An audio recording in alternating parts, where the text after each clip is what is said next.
never slow up, no I don't take shit, I got no love for the fakeness. If you wanna play tough and wanna hate this, I'll always show up and make a statement. I don't. This video is about, should I run my marathon on heart rate or pace? And without a doubt, if you're focused on running a specific time for the marathon distance, I think it's always better to go off of pace, go off of how you're feeling in the race, rather than spending so much of your time and effort worrying about staying right at a specific heart rate in the race. You know, when I ran my fastest performances from the 10 mile to the marathon distance, I wasn't even wearing a watch in the race. What I was doing was I was really focusing and zeroing in on the type of training I was doing prior to going into that marathon, and taking full confidence in the workouts that I was doing and in the preparation that I put in going into that race. Now, every runner is different. So for some athletes, wearing a heart rate monitor and focusing on staying at, say, like between 167 beats per minute to 174 beats per minute, which according to Dr. Joe Vigil, who's a world-renowned exercise physiologist and distance running coach, states that right in that range, you're running at your anaerobic threshold, which is the point where your lactate begins to increase and you definitely are going to be laboring. So once we're racing, when you're running a marathon, you're basically running that marathon right around your anaerobic threshold.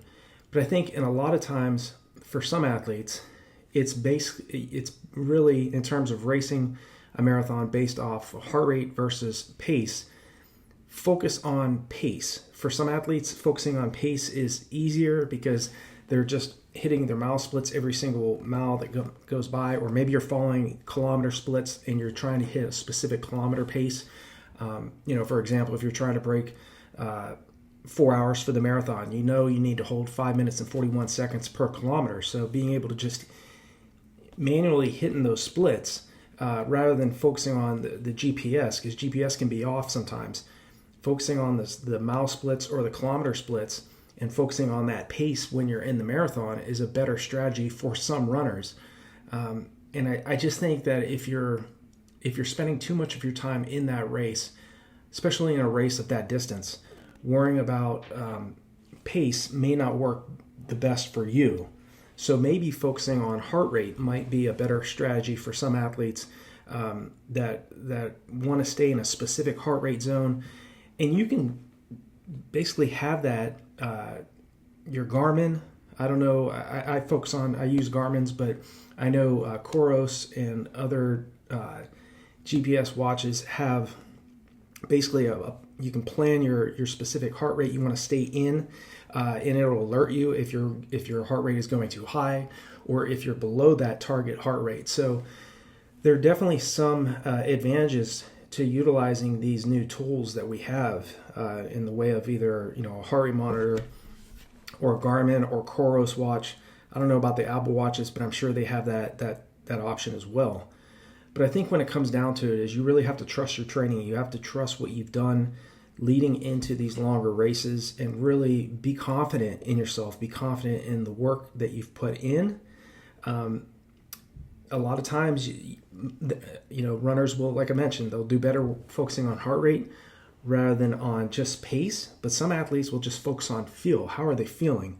Are you feeling like, if you're going through the first 10 miles of a race or first 16 kilometers of a marathon and you're feeling really tired, that might mean you need to either adjust your pacing in the race and give yourself a few miles or a few kilometers of slightly slower pace to kind of recover, and then speed up. My collegiate coach, Jack Hazen, he mentioned in one of his presentations, and I'll leave that below this video, he said that sometimes when you're doing your long runs, or when you're in a race and you've been set in this specific pace for so long, if you speed up, sometimes speeding up will help you get beyond feeling that lethargic and feeling tired in the race, and you'll be able to activate those different muscle groups that have additional glycogen than the muscle groups that you're using just staying at that certain pace. Sometimes speeding up, he says, will help you call upon those glycogen stores that are stored in the different muscle groups that maybe are not being activated when you're running at a slower, more steady pace.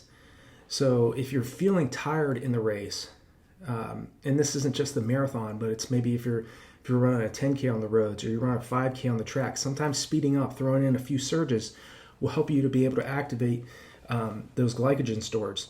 And this really is important, especially in these longer races too, where nutrition really plays a huge part, i.e. hydration, making sure you're taking enough gels and taking in enough calories in the race, because that's a major mistake that a lot of runners, especially marathon runners, make.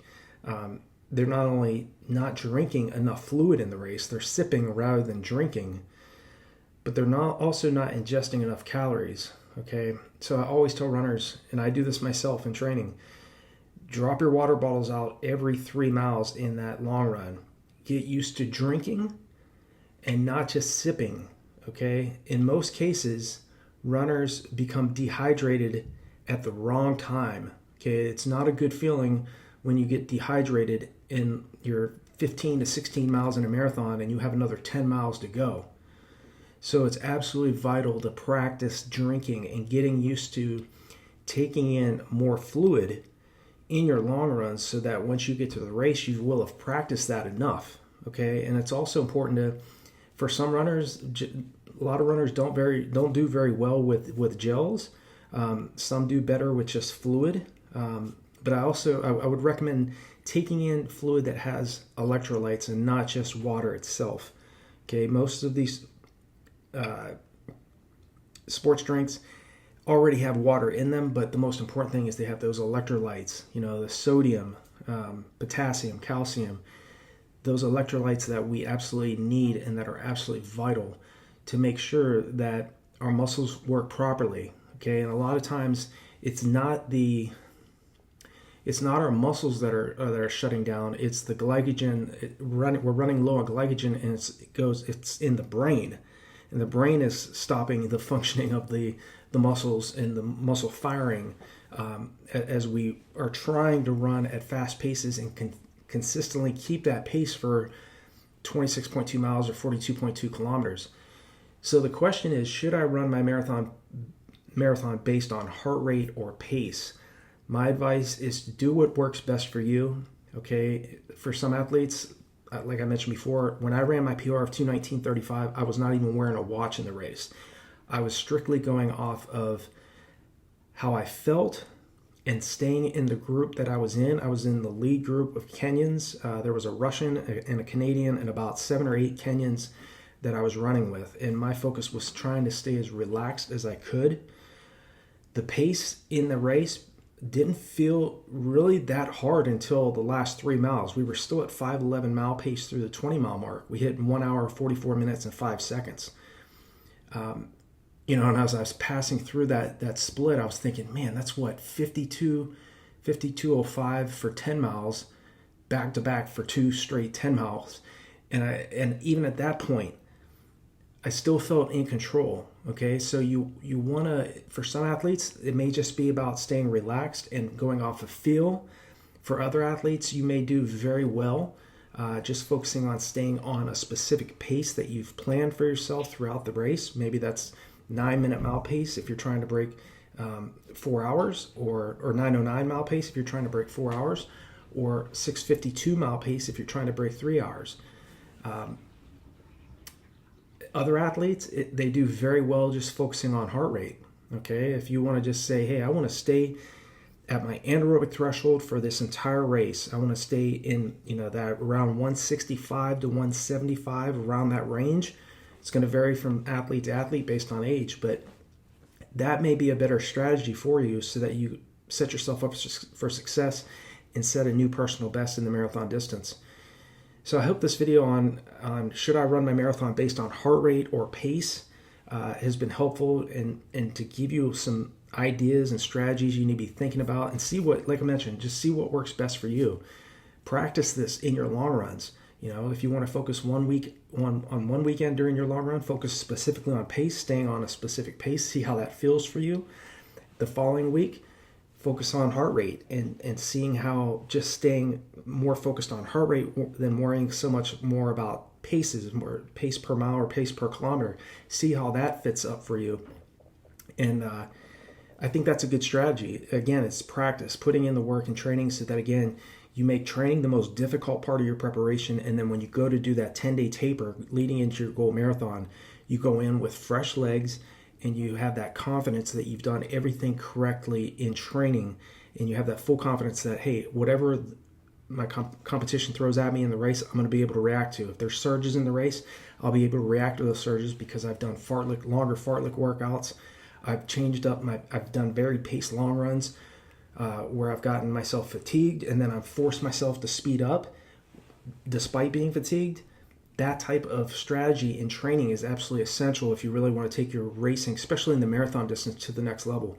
Recovery is absolutely vital. Make sure you are jogging on your recovery days and really paying attention, like I mentioned, to your hydration and your nutrition in training, and most importantly, in the race itself. Okay, so thank you so much for your support.